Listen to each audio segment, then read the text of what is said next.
train is still stuck and the snow continues to fall. I should have taken an airplane. Well, I must make the best of it and join the other passengers for breakfast.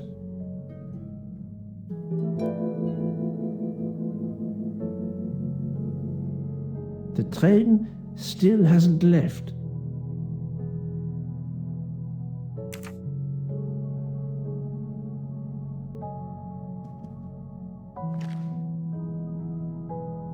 The mustache comb to tame unruly knots.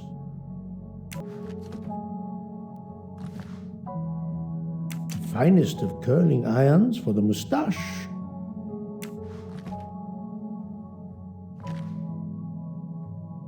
Wax to preserve the perfect symmetry of the mustache.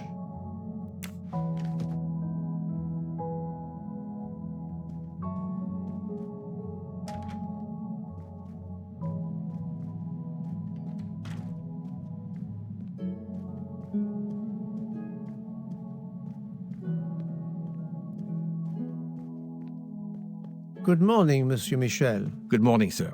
Please enjoy our special breakfast in our restaurant.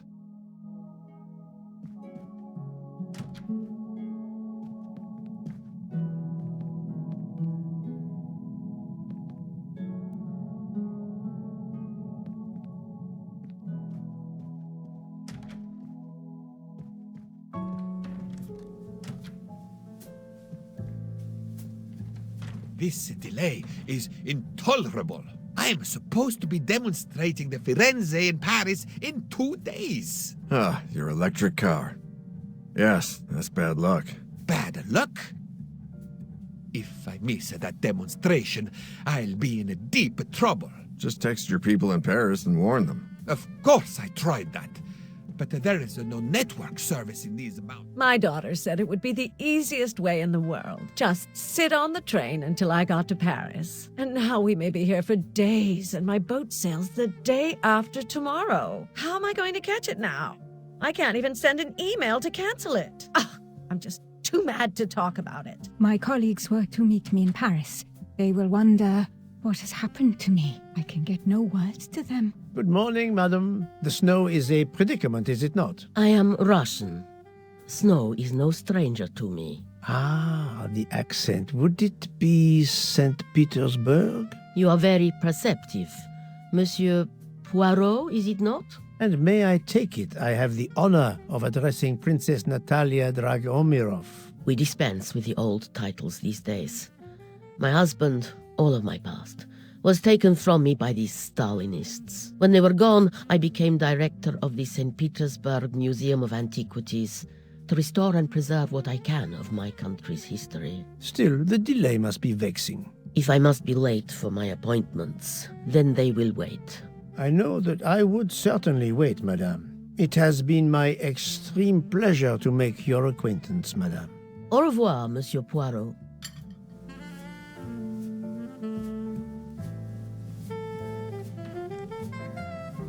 Mademoiselle, you are not concerned about the train stopping? What can one do? Indeed, this does not make the train move. You have great strength to remain calm at a time like this. I know one far, far stronger than I. And that is?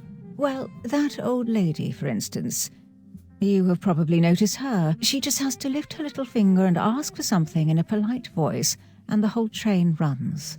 It runs also for my friend Monsieur Bouc, but that is because he is a director of the line, not because he has a masterful character. You don't have to have a strong will when you have power. But I suspect I did not need to tell you that, Mr. Poirot. Mr. Poirot.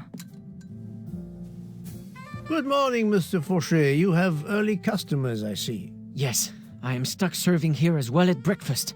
Everyone is impatient. They keep complaining that the train is not moving. As if I could get out and push it. It's too early for me to order a boxcar. That is the appropriate drink, I believe. A gin, triple sec, lemon and grenadine mix. A drink for a train indeed. But not perhaps for my breakfast. I think I will settle for an omelette. Good luck, sir. Miss Nielsen is helping to serve in the dining car.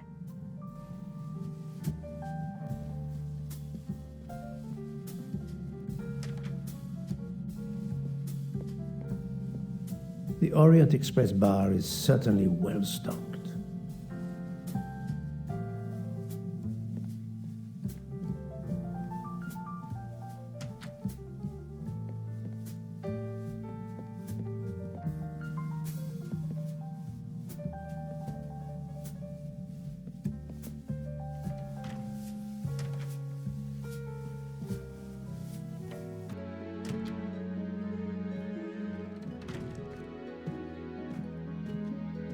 How long are we expected to be stranded here? It won't do much good complaining to me. That fellow there with the moustache, he may know something. Excusez-moi, sir. Yes? Monsieur Bouc asks for you to join him in compartment 203. Look here, Poirot. Can you tell us anything? I can tell you the snow, it will not move aside on its own. Of course, but you obviously have some influence with Bouc. I am going to see him now. I will ask him if he has any information.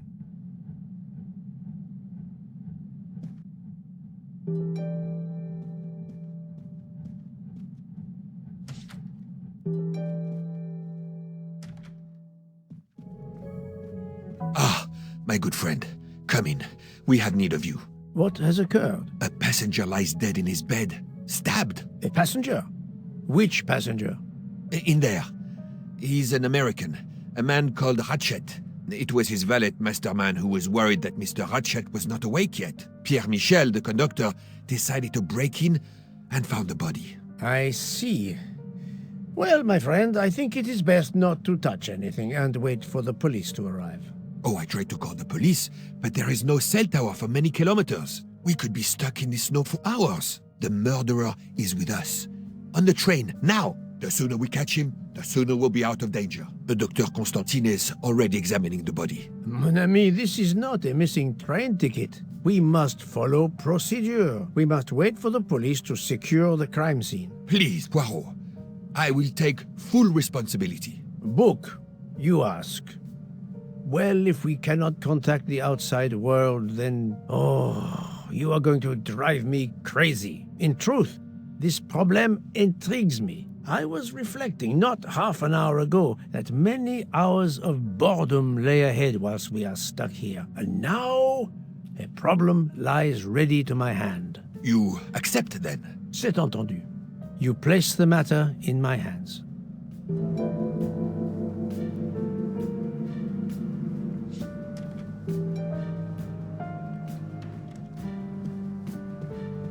Mr. Poirot, I am Dr. Constantine.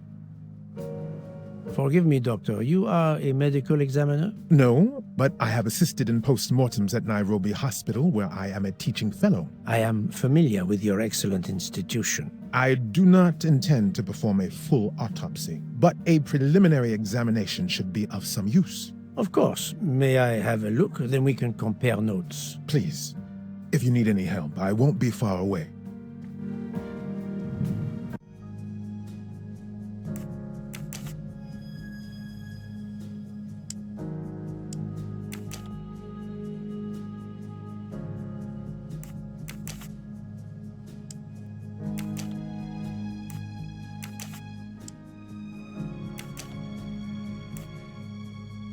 I must admit I'm not right this time.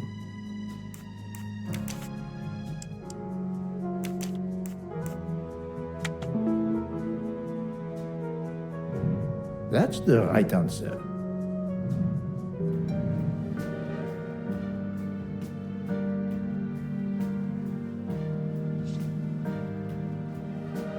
I'm sorry, Doctor, but I must question you. Of course. I must be considered under suspicion like everyone else. May I know your movements last night? I share compartment 101 with Mr. Bouc. He would not stop talking about his beloved train. I listened to him for hours talking about his Orient Express. My friend Bouc will no doubt confirm this. Did you know the victim? Not at all. I noticed him last night at dinner, but I did not pay much attention. Did you touch anything in here this morning? I checked for a pulse. There was none. Rigor mortis had commenced. The body was cool to the touch. I touched nothing else. What can you tell me about the victim? He died from multiple stab wounds of varying angles and depth. More than one would have been fatal. I would place the time of death roughly between midnight and 2 a.m. With more time, I hope I can be more precise. I assume the open window complicates matters. Indeed. Conditions are not perfect. Thank you for your help, Doctor.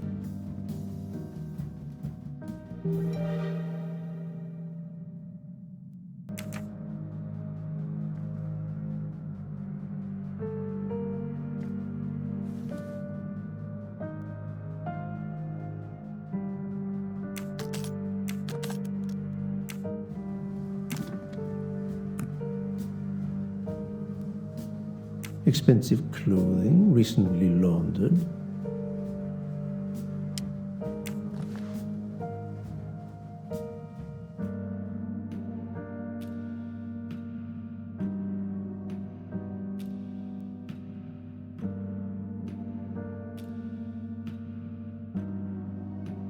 Not exactly the reading material one would expect of a man like Ratchet.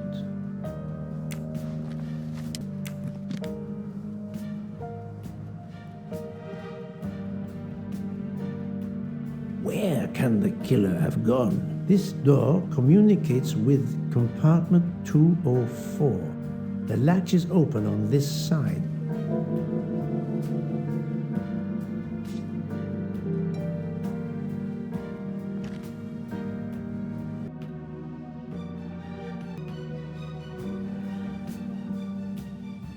A box of sleeping pills. I'll take photos.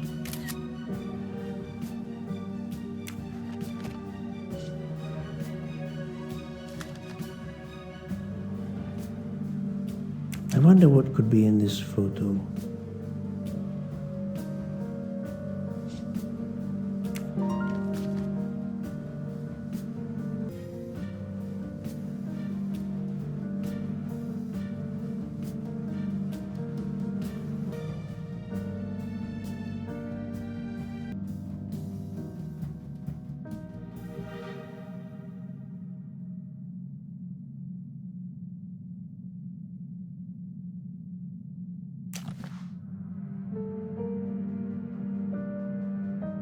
A handkerchief. There's a letter H embroidered on it. I'll take photos.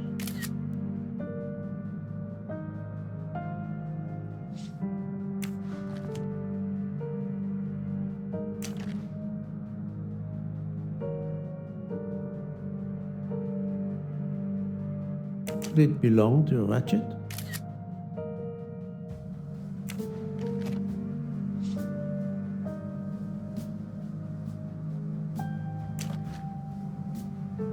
This phone was deliberately smashed.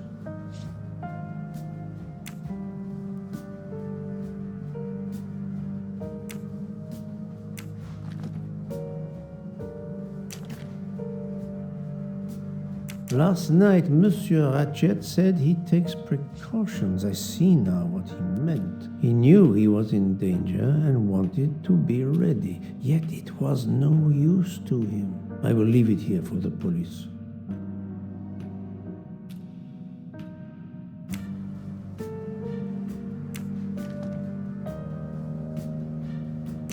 As you see, the victim has been stabbed many times. Several alone would have been fatal. Yes, I agree. An attack most savage.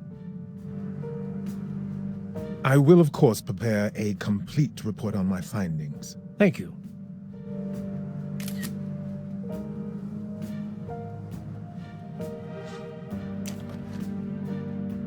The watch is broken. The hands are stopped at 1:15 a.m. One would expect that to be the time when the attack occurred.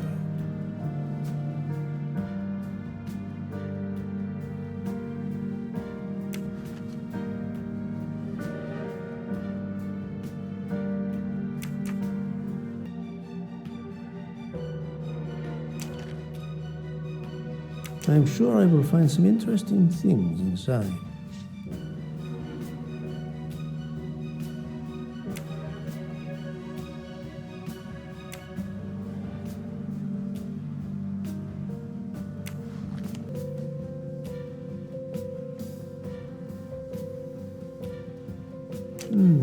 snow is falling only lightly this morning. The murderer would have left tracks in the snow if he had jumped out the window.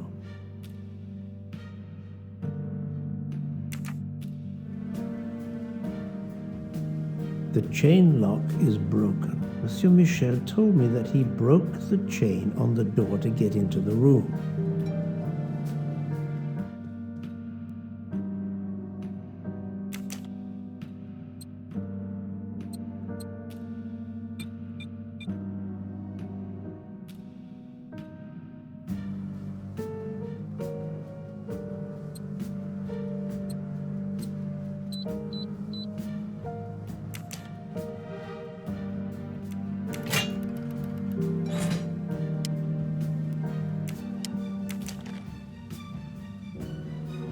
Not very surprising.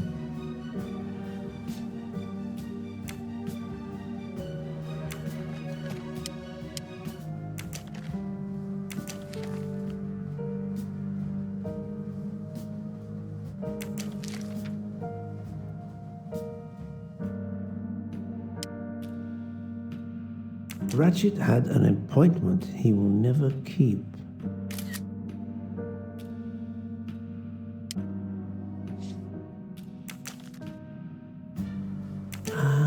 A meeting place on the back of a postcard.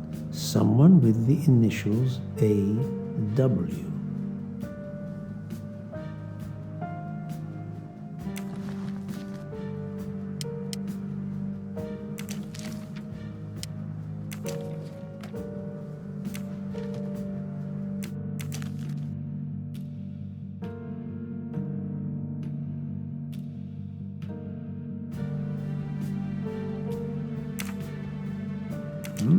Unusual letter, this.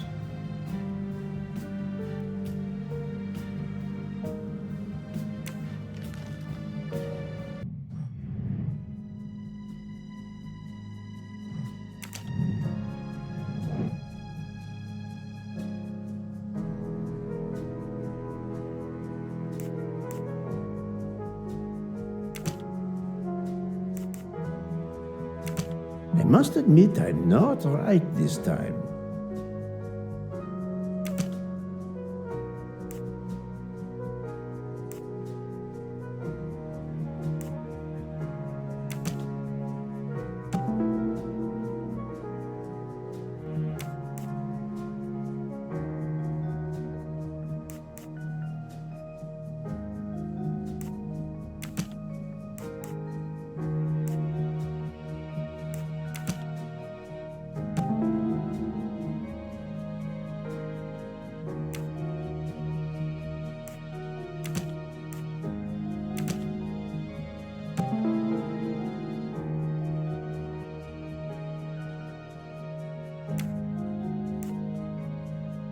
So, the murderer must have exited through Madame Hubbard's room.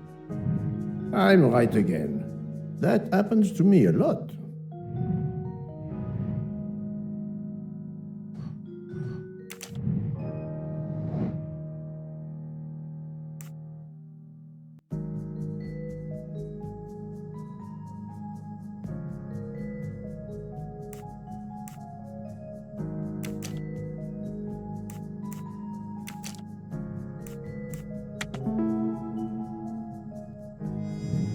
Et voilà.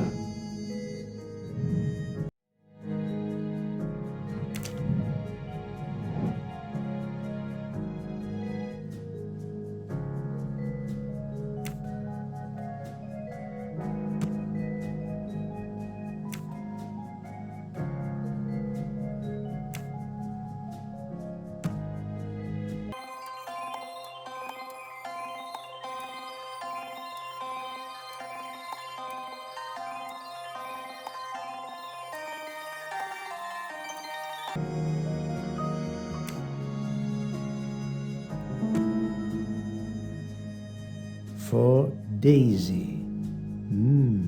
Interesting. That's the right answer.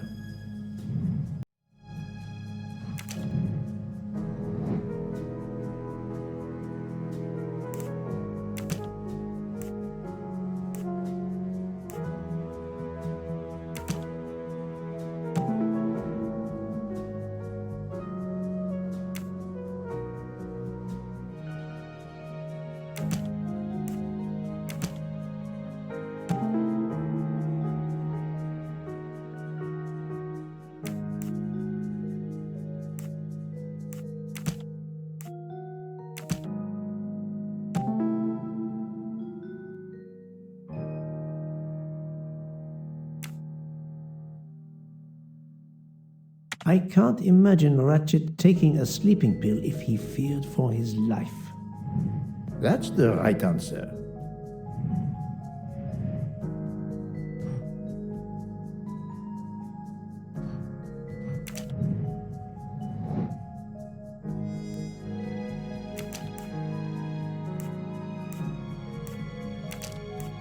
No, not good.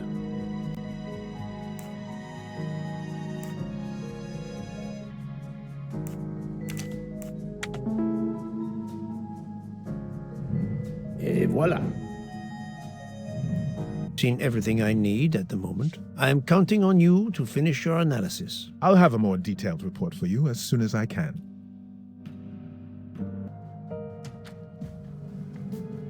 So, Poirot, did you find anything out? It's a bit early for the handcuffs, my friend. Even for Hercule Poirot. Do not worry, mon ami. I believe our culprit has no plans to strike again. Monsieur Ratchet was the target. Of that I am convinced.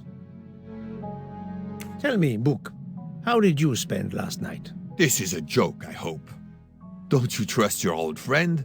My friend, calm yourself. I must hear your story in order to corroborate other accounts. Ah, naturally.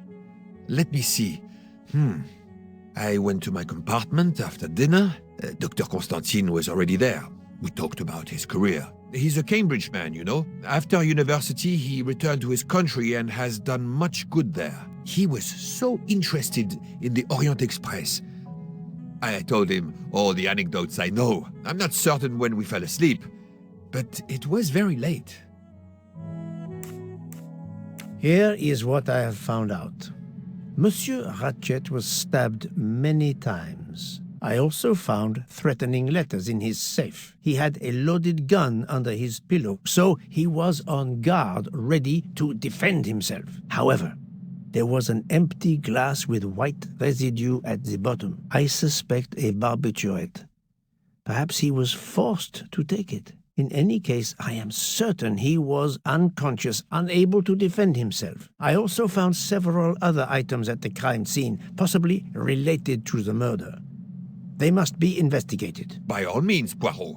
As fast as you can. I also found liquid for an electronic cigarette, but I could not find a vape. This might belong to the murderer. This criminal is an amateur. I need a list of the passengers with their compartment numbers. Pierre Michel will have it. I must interview the rest of the passengers and the staff. I'll be in the bar car if you need me. We are hours late. Soon I hope help will arrive.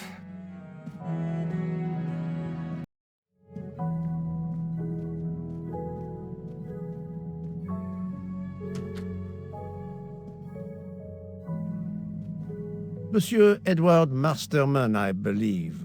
May I ask you some questions? I can barely talk. I have a terrible toothache. We have a doctor on board the train. Perhaps... I do not need a doctor. I use essential oils. If you can find my flask of clove oil in my box, I would be grateful. Fine, if you insist. I will help you.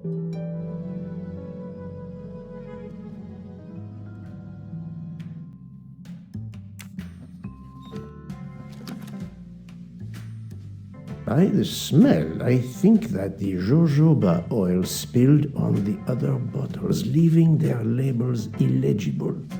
I must find another way to find which one is Masterman's toothache remedy. The weighing scale is soaked in jojoba oil. It's unusable. Ah, this old scale will do the job.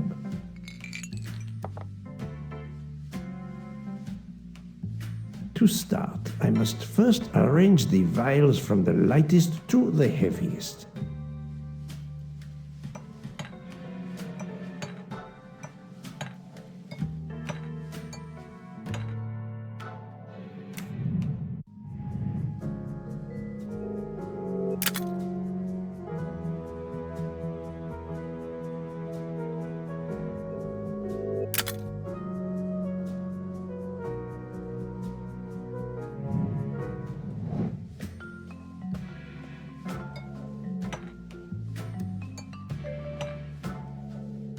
Now that I know the order, I think that I can easily guess which one is the clove oil.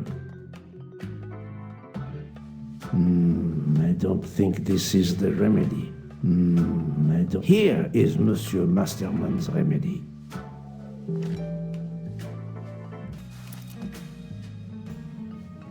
Here is your remedy. I hope it will help. Thank you very much, sir. Well, I can finally speak without too much pain. I'm ready to answer your questions. You are Monsieur Ratchet's valet? Yes, sir, that is correct. Were you told that your employer was murdered? Yes, sir.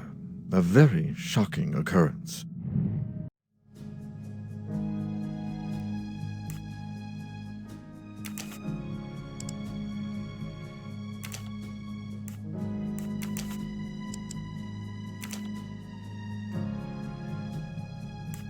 This is wrong, but I'm never far from the truth.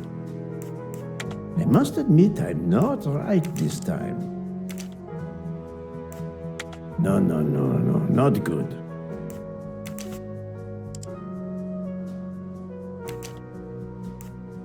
I do not think that's the right answer.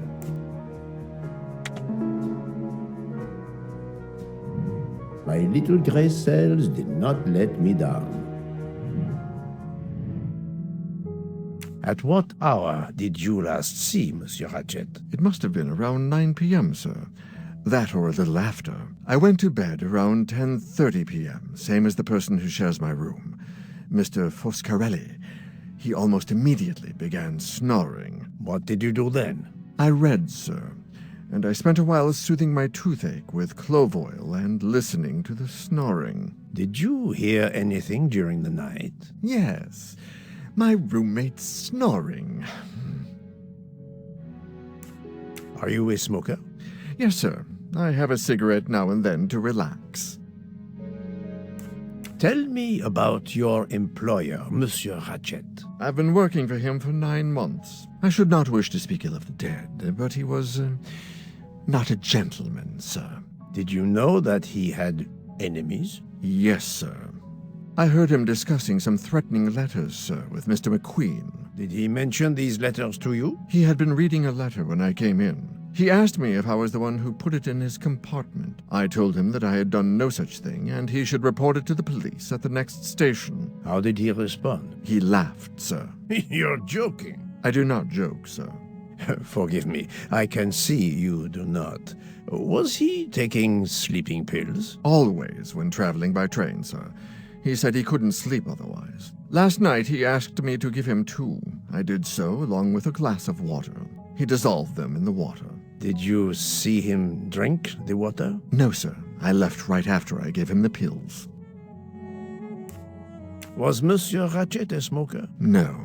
He finds smokers disgusting. Can you tell me again why you gave sleeping pills to Monsieur Ratchet? Yes, I gave him the pills because when he takes the train, he has trouble sleeping. The letter must have worried him. He specifically asked me to prepare the sleeping pills. I didn't see him drink the water with the pills in it.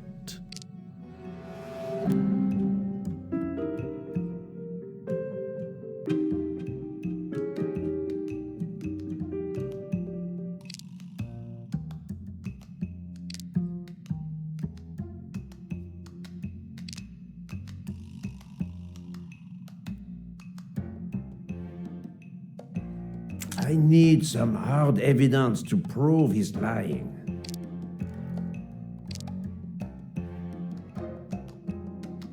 Monsieur, I believe you are not telling me the truth. What?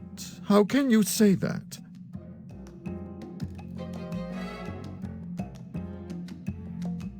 He received threatening letters. One, it seems, last night. Did you know he had a gun under his pillow? And even asked for my help to watch over him? I find it strange that he asked you for sleeping pills when he was afraid for his life and prepared to defend himself. I'm sure I don't know. Maybe to calm his nerves, maybe out of habit. It makes no sense. Wait, please. Isn't it possible that Mr. Ratchet asked me to prepare the pills, but didn't plan to drink them for some reason. It is possible. But I am a student of character, monsieur, and the Monsieur Ratchet you describe is not the man I met. If you'll excuse me, my toothache is getting worse again. I'm afraid this time you must prepare your own clove oil.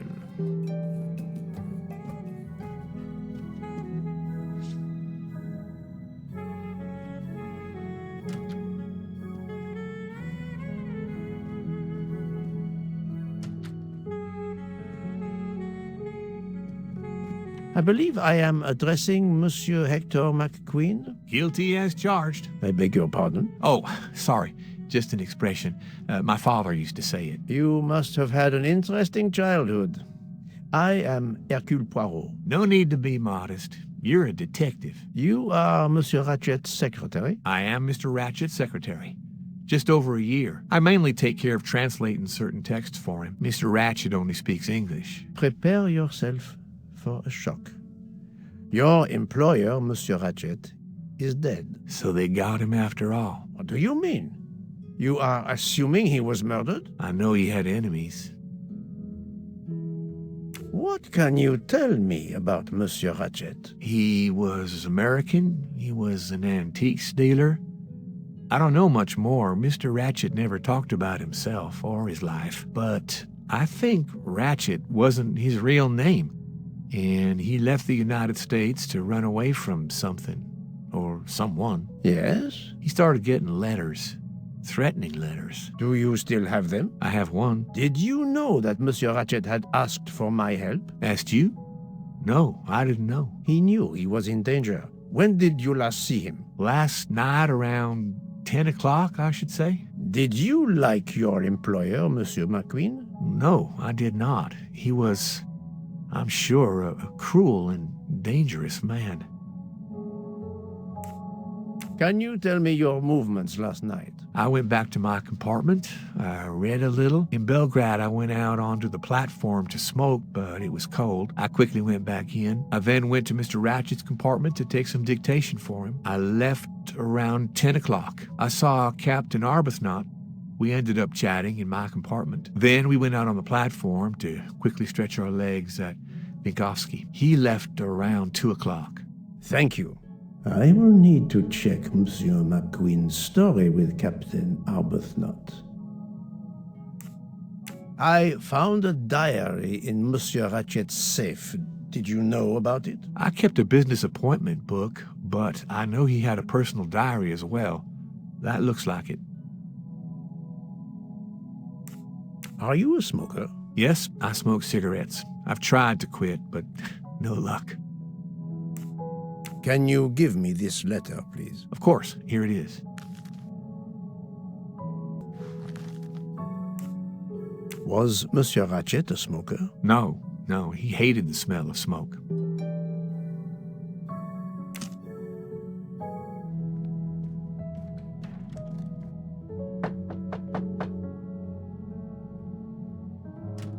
Good morning, madam. I am Hercule Poirot. Caroline Hubbard. What can I do for you, Mr. Poirot? I am the bearer of unfortunate news. It's obvious with all the commotion that something has happened. Madame Hubbard, I am afraid your neighbor, Monsieur Ratchet, was murdered last night. Oh my God! I knew it! I knew it! I would like to ask you some questions, but first, may I inspect your room? Of course, yes, you must.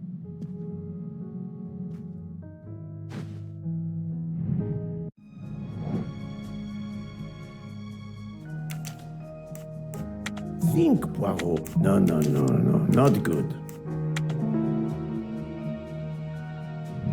My little gray cells did not let me down.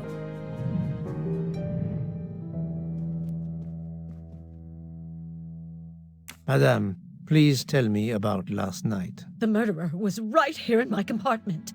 I woke up. All in the dark it was. I was just so scared I couldn't scream. I pressed the call button. I pressed and pressed. I heard footsteps running in the corridor, then a knock on my door. Come in, I screamed. And I switched on the lights at the same time. And would you believe it?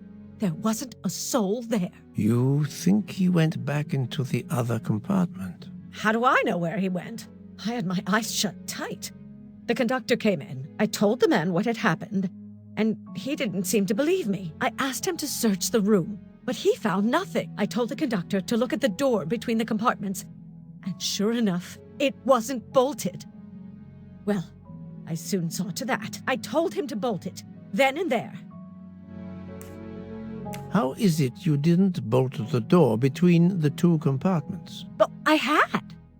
Well, as a matter of fact, I asked that Swedish lady, Olsen, Greta, if it was bolted, and she said it was. How was it you could not see for yourself? I was already in bed, and my toiletry bag was hanging on the hook of the door. I couldn't see the latch from where I was. What time was it when you asked her to do this for you? Oh, it must have been around 10:30 or 10:45 p.m. She'd come along to see if I had an aspirin. But instead of opening my door, she opened Mr. Ratchet's door by mistake. He said something quite rude, like, "Not a chance, lady, you're too old." It shocked her. She came in. I told her where to find the aspirin, and she got it out of my toiletry bag. Poor girl, she didn't have a good night. The same could be said for Monsieur Ratchet. It appears Mademoiselle Olsen may be the last person to see Ratchet alive.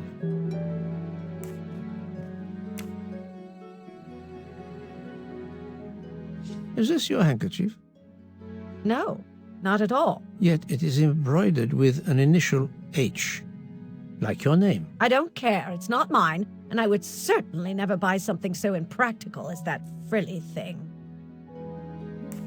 Are you a smoker? No, definitely not. Filthy habit.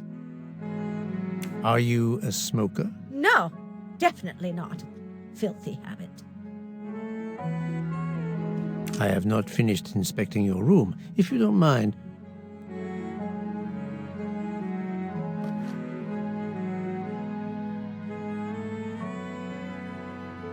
here is a jacket button that bears the logo of the Orient Express.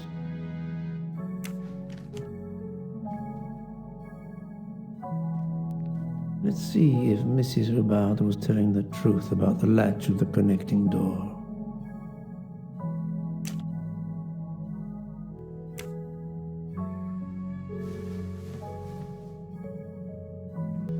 This hook is probably where Mrs. Hubbard hung her toiletry bag.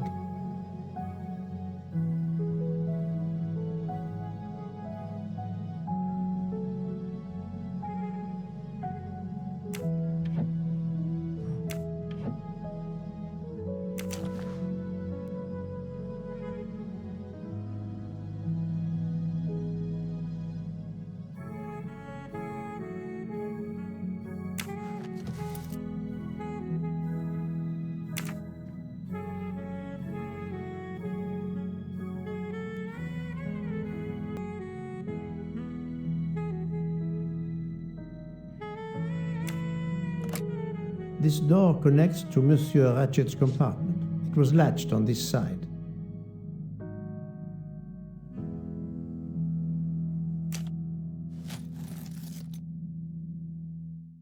I can see the latch very well from here, even with the toiletry bag attached. I'll have to clear that up with Mrs. Hubbard.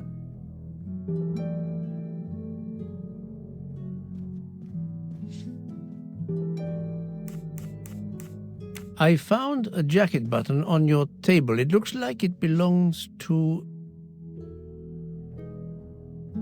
a train employee. The button bears the logo of the Orient Express. Well, of course, the conductor came in last night, but he didn't go near that table. Still, it's a safe bet that it belongs to the conductor. I'll check his jacket later, to be sure. Mrs. Hubbard, you told me that the door connecting the two compartments was closed, correct? Yes, it was, as I told you. I was already in bed and my toiletry bag was hanging on the hook of the door. I couldn't see the latch from where I was. That's why I asked Miss Olsen to check if it was closed.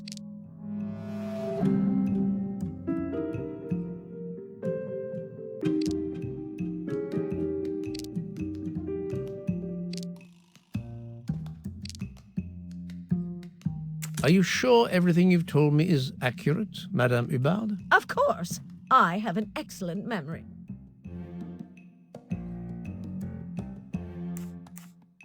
Mrs. Hubbard, I tested putting your toiletry bag on the door hook as you told me. From your bed, you can easily see the latch on the door. The toiletry bag does not hide the latch at all. Are you saying I'm lying? It may have been stuck somehow in a different position, or I may not have seen it in the darkness. Or I didn't think to look, you irritating man. Details matter, madame. A man has been most savagely murdered. You will excuse me if I attempt to separate the truth from the false. Forget my toiletry bag and focus on who entered my compartment. Probably after killing Mr. Ratchet. Madame Hubbard is a force to be reckoned with, but I suspect I'm not done with her. Thank you for your assistance, madame.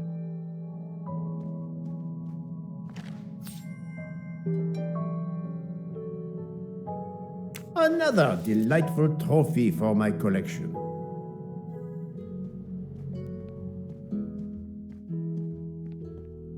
Monsieur Michel, I must ask you a few questions if you don't mind. I will do everything I can to help. First of all, tell me about yourself. Very well. My name, as you know, is Pierre Michel. I am from Calais. I've been with the company for over 15 years. Thank you.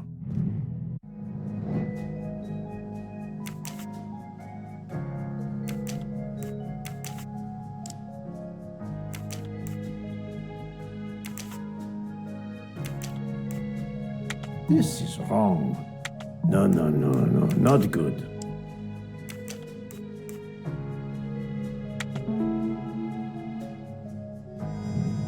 That was easy.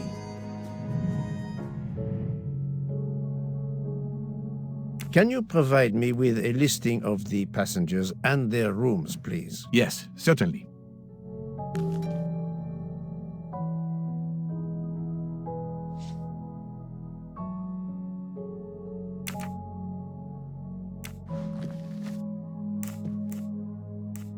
Are you a smoker?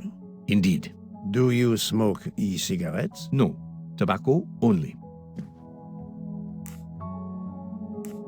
I would like to reconstruct with your help the events of last night. Monsieur Ratchet retired to bed. When? Almost immediately after dinner, sir. Actually, before we left Belgrade. Did anybody go into his compartment after that? His valet, monsieur. Monsieur Masterman, and then his secretary, the young American gentleman, Monsieur McQueen. And that is the last time you saw or heard of him? No, monsieur. You forget that Monsieur Ratchet rang his bell around 12:40 a.m., soon after we had stopped. I knocked at the door, but he called out in French, "Ce n'est rien, je me suis trompé." I then left to answer another bell that had just rung. Where were you at 1:15 a.m.? I was sitting on my little seat at the end of the car, facing up the corridor. Are you sure? I left a little after 1 a.m. to speak about the snow with my colleague Jean in the bar car. I came back later. There was a call. I remember speaking to you. Indeed, I remember. Carry on. It was the American lady, Madame Hubbard. She thought she saw a man in her compartment. Then, around 1:50 a.m., I made the bed for Monsieur Ratchet's secretary, Monsieur McQueen. He had spent the evening talking with the English Captain Arbuthnot. At 2 a.m., I returned to my place and stayed there until dawn. What is the last station where we stopped? Vinkovsky. Could someone have come on board? Possibly. I was very busy. Owing to the weather, we were a few minutes late. We left at 12:10 a.m. I found a button from an Orient Express staff jacket. Did you lose one by any chance? No, monsieur. As you can see, I have all my buttons. It is not mine.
voilà.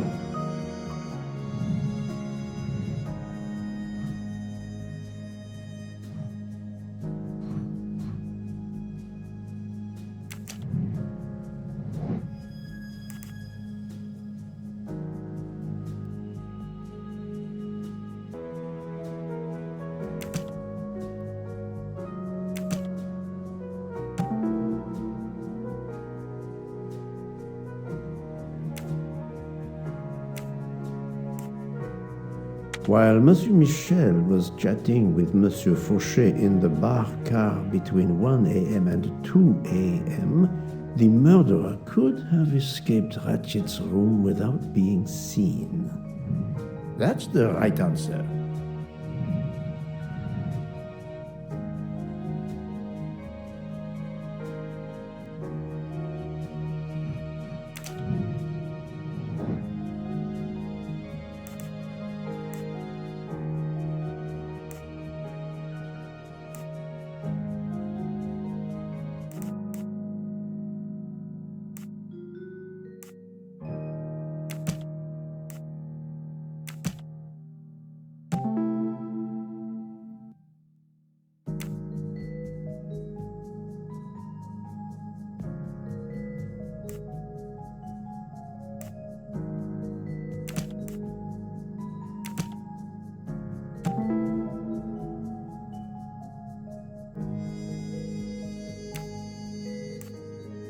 The murderer may have impersonated Ratchet by calling Monsieur Michel to make it seem that Ratchet was still alive at 12:37 a.m.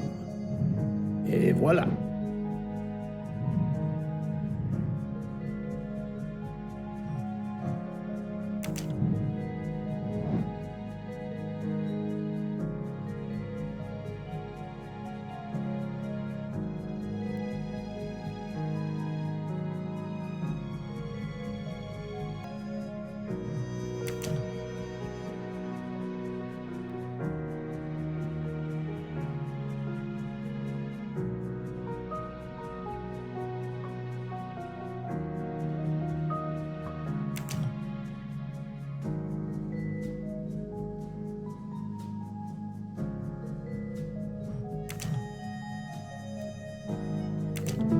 My little gray cells did not let me down.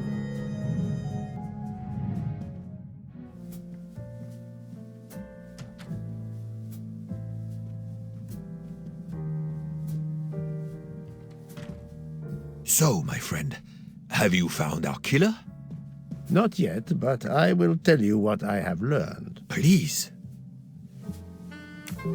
Our assassin could have gotten on the train at Vinkovsky disguised as a conductor, entered Ratchet's room, and killed him. Then he walked out through Madame Hubbard's connecting door, where he lost a button from his jacket. He had to wait for Monsieur Michel to be absent. He waited too long. The train had left the station. He was trapped aboard. Indeed. He had opened the window to make it look that he'd escaped that way. However, if he waited until the train stopped again due to snow, his footprints would have been found. The murderer is still among us, on the train. There's a problem with the second-class toilets. What now? All morning passengers have been complaining that the door is locked, so I went to check. I knocked, but no one answered. I didn't think I should open it without speaking to you first. You did well, Monsieur Michel. Lead the way. I used my master key.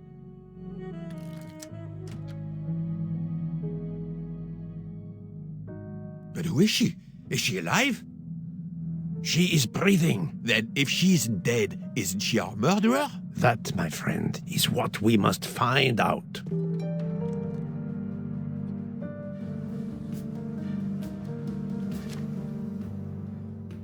The ticket reads Joanna Locke, traveling in compartment 105.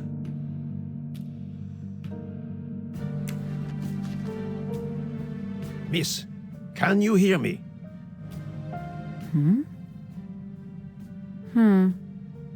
She's breathing. Her pulse is strong. There is no sign of physical violence. This woman is sleeping very soundly.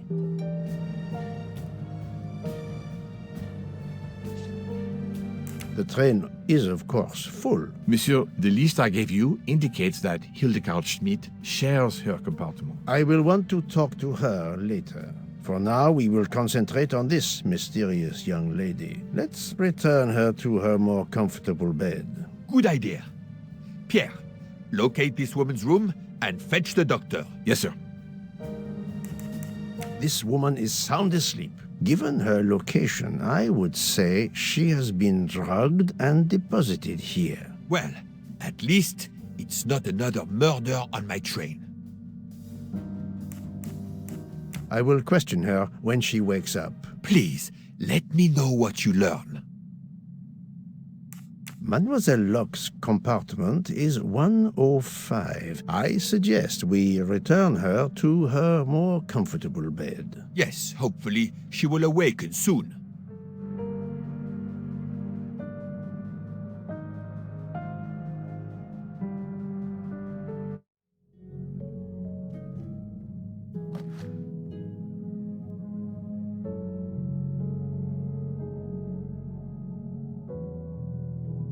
A cup of tea with white residue at the bottom.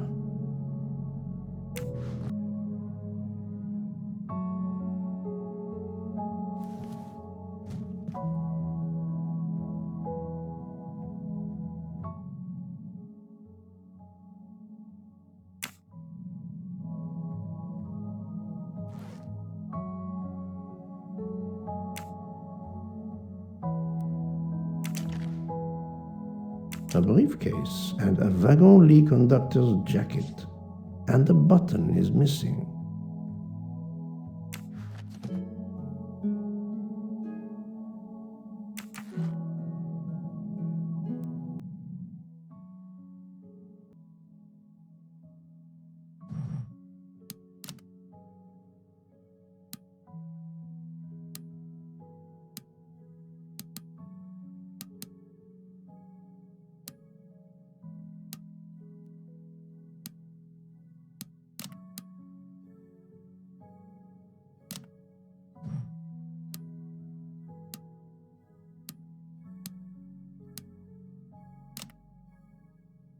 Have you tried 0000?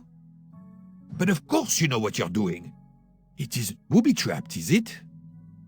If you need a break, I can ask Jean to make you some coffee. No, that's mine. I never remember my passwords, so I make them easy ones. We really need to find the combination. Poirot, what if the briefcase is booby-trapped?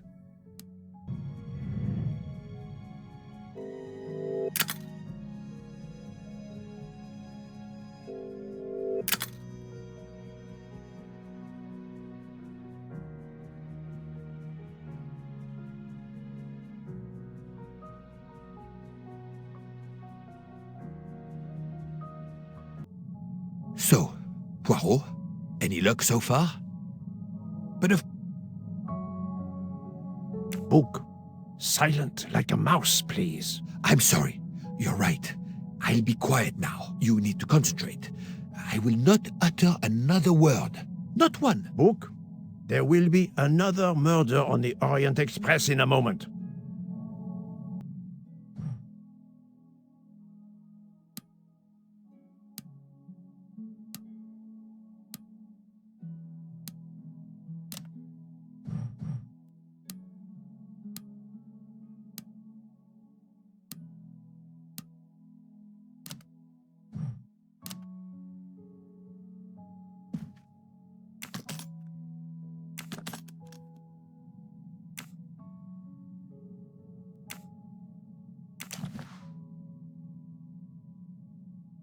She has a gun. Come, Poirot. Criminals are often known to carry one. Ratchet was stabbed, not shot. But then why take it on the train?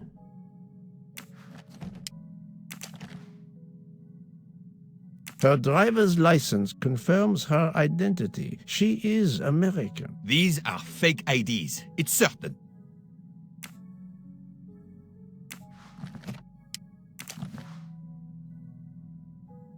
Mademoiselle Locke seems very interested in our victim. Of course.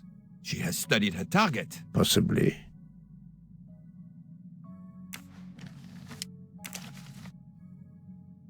The stuffed animal is the same as in the photo found at the crime scene. What a coincidence. Mademoiselle Locke appears to have been investigating Monsieur Ratchet.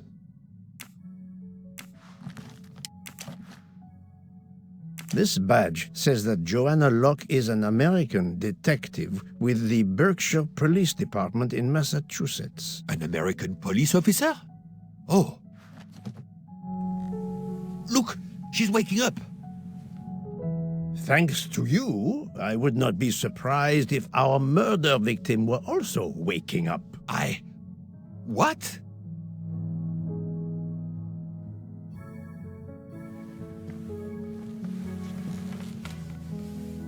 Oh, my head. What's all the yelling about? Who are you? Give me a good reason why you should not be in handcuffs. I can give you a reason, Book. Whose handcuffs will we use? I have none. Do you? Well, You are Joanna Locke, mademoiselle? Yes, Joanna Locke.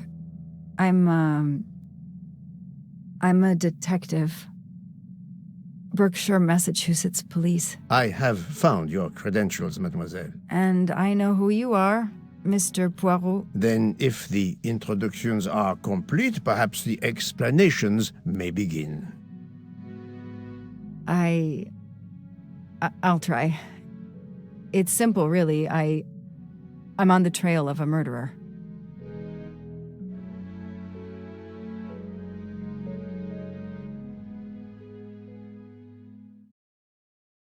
I had just been promoted to detective after 5 years on patrol. It was my first time on a major case. It had been a month since Daisy Armstrong was kidnapped. The Armstrongs were desperate for some sign of hope. I was there only for paperwork, to fill in some blanks.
Good evening. Colonel Armstrong? Yes. You're the detective they phoned about. Joanna Locke. I don't remember you. I'm newly assigned to the case. It's about time more detectives were involved. My wife Sonia, she hasn't been herself. Every day is a waking nightmare for us. Tell me you've uncovered something new. I'm here to speak to your daughter's nanny. There was a computer problem. Her earlier statement has been lost. Oh, I see.